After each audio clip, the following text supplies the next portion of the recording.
If you're not breaking the muscle down to build it back stronger and getting those micro tears, you're not going to build muscle as effectively as you could be doing.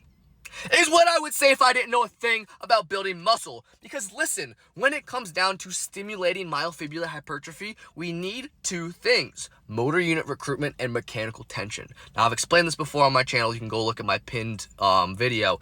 When we're talking about high amounts of mechanical tension is the pulling force that a muscle fiber experiences when it is against load. If a muscle fiber is not activated, it cannot experience mechanical tension. This is important because we first need to understand that if we're not pushing with maximal effort or pushing with high intensity, you're not going to stimulate enough muscle fibers to that mechanical tension so that it gets stimulus for growth, right? And again, mechanical tension is not time under tension. Time under tension is just stupid. Mechanical tension is the pulling force that your muscle fibers experience when contracting or releasing against a load. Now, there's passive mechanical tension and active mechanical tension. Active mechanical tension is the contraction and passive is the releasing.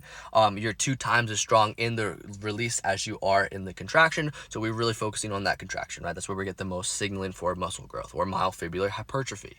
Now, if we need to build as much muscle as possible, we need to then push with high amounts of effort and high amounts of stability, because stability is going to increase motor unit recruitment. The amount of signals that your brain can send to the muscle fibers to engage more muscle fibers. If more muscle fibers are active, you can then contract more weight because now more contractile proteins are used against that load and you can generate more force production.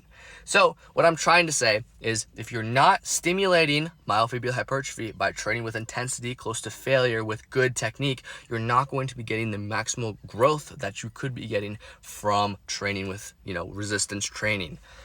This also goes to show that if you're doing something like Pilates, doing something like HIIT cardio, you're not going to be building a ton of muscle, if any, really, because you're not going to be generating a lot of mechanical tension and there is no involuntary slowing of that contractile phase. You're going to get a lot of metabolite buildup, you're going to get a lot of burning sensation from the muscle damage, which does not equate to muscle growth, right? We want to make sure that we reduce metabolite buildup and muscle damage so we can recover faster, so we can experience more myofibular hypertrophy. Anyway, this is long-winded. Hope this helps, and follow for more.